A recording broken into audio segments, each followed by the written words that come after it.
দৰিদ্ৰৰ চিকিৎসাৰ সমুদায় খৰচ বহন কৰিলে অধিবক্তা কুৰবান আলীয়ে।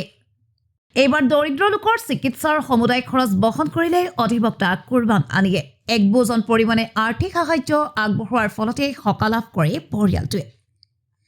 উল্লেখ্য, চমৰীয়া সমষ্টিৰ গড়েমাৰী ব্লকৰ অন্তৰ্গত দেওচৰৰ আমিৰ আলীৰ স্ত্ৰী আৰু চমৰীয়া ব্লকৰ অন্তৰ্গত মৰাকলহী বালিচৰৰ হামিদা খাতুনে বকুৰ ব্যক্তিগত খণ্ডৰ চিকিৎসালয়ত জন্ম দিয়ে এটা পুত্ৰ সন্তান। অতি দৰিদ্ৰ পৰিয়ালৰ লোক হোৱা বাবে চিকিৎসালয়ৰ খৰচ বহন কৰিব নোৱাৰি বিমূৰত পৰে পৰিয়ালটোৱে। উপায়ন্তৰ হৈ সন্তানজন বিক্ৰী কৰিব লগা হোৱা পৰিস্থিতিৰ সৃষ্টি হয় পৰিয়ালৰ লোকৰ মাজত।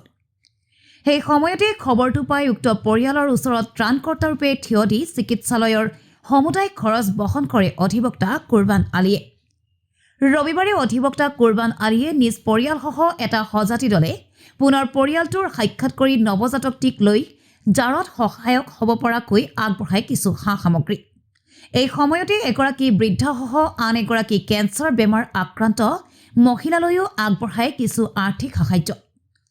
অধিবক্তাগৰাকীৰ দানৰ এনেকুৱা মহানুভৱতাই অঞ্চলস্থ লোকৰ দৃষ্টি আকৰ্ষণ কৰিছে বুলি জানিব পৰা গৈছে। News desk report N8 Assam.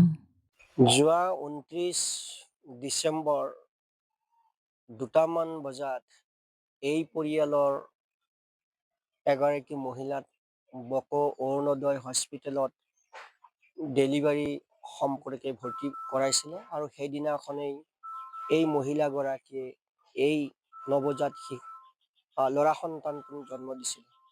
কিন্তু তেওঁলোকৰ আৰ্থিক অৱস্থা যথেষ্ট দুৰ্বল আৰু আৰ্থিক অৱস্থা দুৰ্বল হোৱা হেতুকে তেওঁলোকে হস্পিটেলৰ খৰচ বহন কৰিব পৰা নাছিলে আৰু এই বাৰ্তা মই পাইছিলোঁ। তেওঁলোকে হয়তো স্থানীয় ৰাইজৰ ওচৰতো সহায়ৰ হাত আগবঢ়াইছিলে, কিন্তু সেই ক্ষেত্ৰত ব্যৰ্থ হৈছিলে আৰু তেওঁলোকে মোৰ লগত যোগাযোগ কৰাত মই যিখিনি হস্পিটেলৰ খৰচ বহন কৰি এই নৱজাত শিশু আৰু মাতৃগৰাকীক হস্পিটেলৰ পৰা মোকলাই আনি দিয়াৰ কাৰণে চেষ্টা কৰিছিলোঁ আৰু মোৰ চেষ্টাৰ ফলত ওপৰৱালাৰ ৰহমতত এই নৱজাত শিশু আৰু মাতৃয়ে সুকলমে এইখন ঘৰলৈ উভতি আহিছে।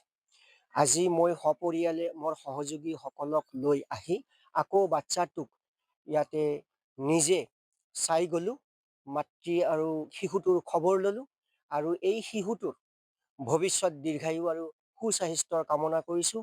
অনাগত দিনত এই শিশুটো যাতে শিক্ষিত হৈ আমাৰ এই সমাজত বলিষ্ঠ পদক্ষেপ লৈ এক নিকা সমাজ প্ৰতিষ্ঠা কৰিব পাৰে, তাৰ কাৰণে মই ওপৰৱালাৰ ওচৰত দোৱা কৰিছোঁ।